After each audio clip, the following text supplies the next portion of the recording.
Welcome back everyone. एक बार फिर स्वागत करता हूं आपके अपने चैनल पर केमिस्ट्री अड्डा में। और इसमें बात करेंगे हम लोग दो टॉपिक के बारे में कि व्हाट इज द मेटेलिक और इलेक्ट्रॉनिक कंडक्टिविटी, एंड दूसरी बात करेंगे what is the ionic conductivity या इलेक्ट्रोलाइटिक कंडक्टिविटी या कंडक्शन। इसके बारे में दो टॉपिक के बारे में हम डीपली डिस्कस करने जा रहे हैं। बात करेंगे हम लोग इसमें कि क्या होती है इनकी कंडक्टिविटी, कौन कौन से फैक्टर्स डिपेंड करते हैं और कौन कौन से डिफरेंस हैं इनके बीच में, इन सब पर बात करने वाले हैं हम लोग इस वीडियो में। चलिए कहीं मत जाइए, वीडियो को लास्ट तक जरूर देखिए और आप लोग क्लियर कर लीजिए दोनों टॉपिक्स को अपने आप। एक बार केवल कुछ समय देकर आप अपने टॉपिक्स को प्रॉपर्ली क्लियर कर सकते हैं। चलिए स्टार्ट करते हैं आपकी अपनी वीडियो।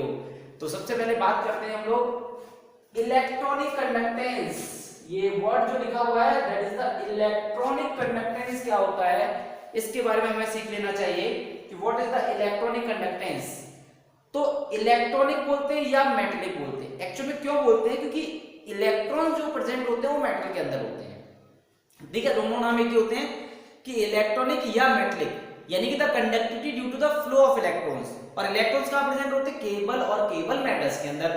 तो इसलिए इसको बोला जाता है इलेक्ट्रॉनिक या मेटलिक कंडक्टेंस, यानी कि the flow of electricity with the help of electrons is known as metallic और इलेक्ट्रॉनिक कंडक्टिविटी। तो अब बात कर लेते हैं कि कौन कौन से फैक्टर्स डिपेंड करते हैं। देखिए सबसे पहले बात करते हैं टॉपिक नंबर 1 के फैक्टर क्या है।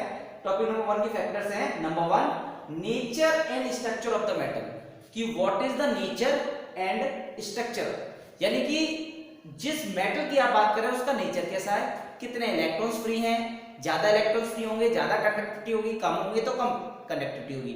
दूसरा उनके स्ट्रक्चर के बारे में, उनके जो इलेक्ट्रॉन्स हैं वो कितना फोर्स से बाउंड है, लूजली बाउंड है, ठीक, कितनी शेल्स होती हैं, इन सब चीजों पे इनकी कंडक्टिविटी डिपेंड करती है। साइज बड़ा होगा फोर्स ऑफ अट्रैक्शन कम होगा, साइज छोटा होगा फोर्स ऑफ अट्रैक्शन ज्यादा होगा, इलेक्ट्रॉन ज्यादा फोर्स से हेल्ड होंगे।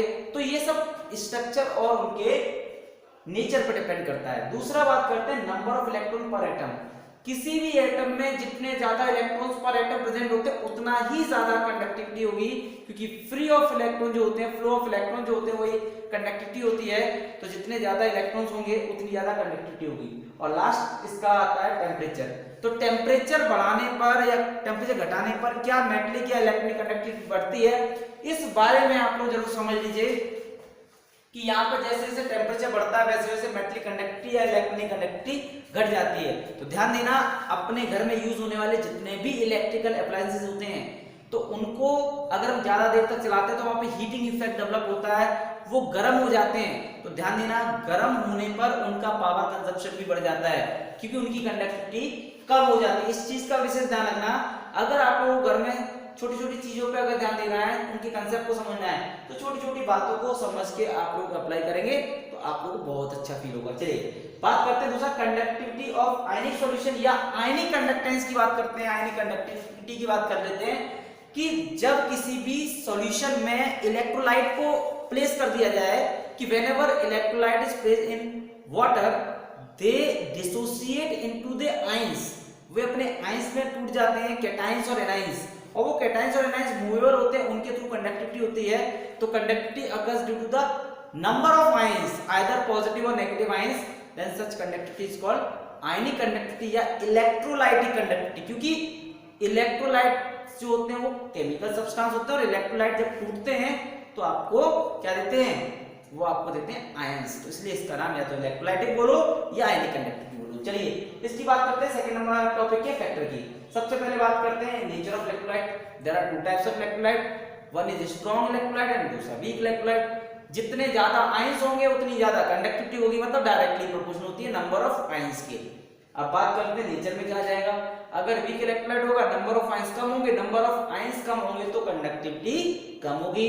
स्ट्रॉन्ग इलेक्ट्रोलाइट अगर लेके चलते हैं तो स्ट्रॉन्ग इलेक्ट्रोलाइट में क्या होता है, नंबर ऑफ आयंस मतलब कंप्लीटली डिसोसिएट हो जाता है तो नंबर ऑफ आयंस ज्यादा होंगे, और नंबर ऑफ आयंस ज्यादा होंगे तो क्या होगा, कंडक्टिविटी ज्यादा होगी। बिल्कुल। दूसरा nature of the solvent and it's viscosity. देखिए जिस नेचर ऑफ सॉल्वेंट की हम बात कर रहे हैं, मतलब जिस सॉल्वेंट में आप इलेक्ट्रोलाइट प्लेस कर रहे हैं, अगर उसका नेचर भी पोलर है, इलेक्ट्रोलाइट भी पोलर होते हैं, तो 100% डिसोसिएशन होगा, नंबर ऑफ आयंस ज्यादा बढ़ेंगे। दूसरी चीज नेचर डिपेंड करता है। दूसरा इसमें विस्कोसिटी। विस्कोसिटी इज व्हाट, अरे देसी समझो, विस्कोसिटी का मतलब क्या होता है? विस्कोसिटी होती है कि जो आयंस सॉल्यूशन में प्रेजेंट है उनके बीच में कितना फोर्स ऑफ अट्रैक्शन है। विस्कोसिटी को अगर मैं नॉर्मली बोलूं तो गाढ़ापन भी बोल सकते हैं, यानी कि विस्कोसिटी को हम ऐसे बोल सकते हैं कि force of attraction among the particles. Higher viscosity मतलब ज्यादा गाढ़ा, और ज्यादा गाढ़ा मतलब all the ions are held together by strong force. जब आयंस ही मूव करने के लिए फ्री नहीं होंगे तो उनकी कंडक्टिविटी कम हो जाएगी। इसका मतलब समझो, विस्कोसिटी मतलब force of attraction among the particles. जितना ज्यादा फोर्स ऑफ अट्रैक्शन होगा, पार्टिकल्स मूव करने के लिए फ्री नहीं होंगे, that is the ions free नहीं होंगे मूव करने के लिए, तो उसको बोलते हैं विस्कोसिटी ज्यादा है। और विस्कोसिटी ज्यादा हो गई, आयंस मूवेबल नहीं है, इसका मतलब कंडक्टिविटी कम हो जाएगी, ठीक है। और विस्कोसिटी कम होने पर आयंस मूवेबल हो जाते हैं, फ्री हो जाते हैं, इसलिए उनकी कंडक्टिविटी बढ़ जाती है। देन बात करते हैं size of the ions and their solution.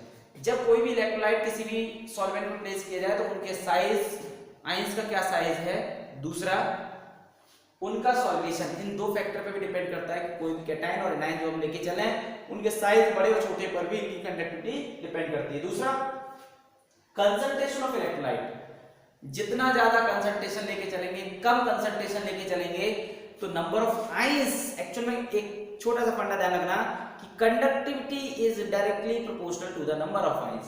तो यह कंसंट्रेशन के बेसिस पर कंडक्टिविटी बढ़ सकती है और घट भी सकती है। और आखिरी फैक्टर है टेम्परेचर।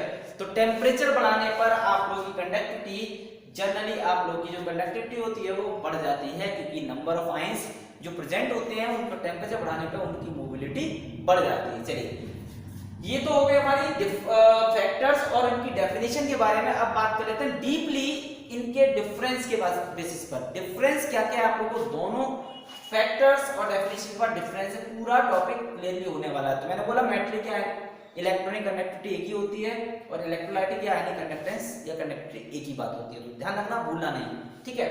पहला, these conduct electricity due to the flow of electron, बिल्कुल सही है, हमने आपको समझा दिया। मेटल्स के पास होते हैं फ्री इलेक्ट्रॉन्स और इनकी कंडक्टिविटी होती है इलेक्ट्रॉन्स के मूवमेंट से।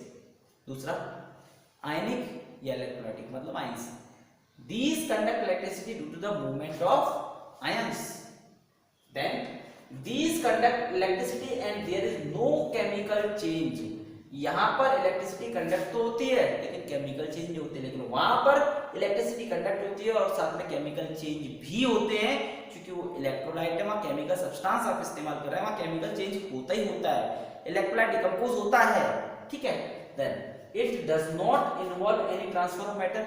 यहाँ इलेक्ट्रॉन्स का मूवमेंट होता है, कोई मैटर का ट्रांसफर नहीं होता, बट यहाँ पर आयंस डिस्चार्ज होते हैं इलेक्ट्रोड्स पर और यहाँ पर मैटर ट्रांसफर होता है।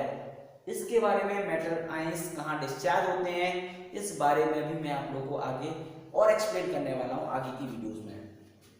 Then electrical conduction decreases with increasing temperature. मैंने बोला, इधर भी बताया था कि जैसे जैसे टेम्परेचर बढ़ता है यहाँ पर कंडक्शन जो इलेक्ट्रिक वाला होता है वो घट जाता है। इसमें फिजिक्स में आपका जो टॉपिक है वहाँ बहुत अच्छे से समझ सकते हैं, ड्रिफ्ट वेलोसिटी वगैरह जो टॉपिक है आपका फिजिक्स के अंदर, वहां इस टॉपिक को बहुत अच्छे से समझाया जाता है, ठीक है। तो यहाँ पे आप समझ लीजिए कि जैसे जैसे टेम्परेचर बढ़ता है यहाँ पर आपका कंडक्शन, मेटलिक कंडक्शन या इलेक्ट्रिक कंडक्शन घट जाता है, क्योंकि ये आपस में कोलाइड करने लगते हैं जिसकी वजह से ऐसा हो जाता है।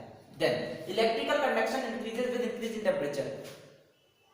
इलेक्ट्रिकल कंडक्शन जो इलेक्ट्रोलाइटिक सॉल्यूशन का होता है, या इलेक्ट्रिकल कंडक्शन बोल सकते हैं या इसका आयनिक कंडक्शन बोल सकते हैं, तो इनका इलेक्ट्रिकल कंडक्शन टेम्परेचर बढ़ाने के साथ साथ बढ़ जाता है और इनका इलेक्ट्रिकल कंडक्शन कम हो जाता है, ठीक है। देन पांचवा, resistance of the metal is due to the vibrating of kernels. यहाँ पर जो रेजिस्टेंस होता है वो कर्नल्स की वाइब्रेशन की वजह से होता है, मतलब इलेक्ट्रॉन्स के आपस में जो मतलब ऑब्स्ट्रक्शन होता है उसकी वजह से यहाँ पर रेजिस्टेंस क्रिएट होता है ड्यू टू द इलेक्ट्रॉन्स। यहाँ पर resistance of the solution of the electrolyte due to the viscosity of the solvent interionic attractions। और यहाँ पर जो रेजिस्टेंस क्रिएट होता है वो तीन चीजों को होता है। सबसे पहला viscosity of the solvent, nature कैसा है इसका, दूसरा इंटरआयनिक अट्रैक्शन, ठीक है।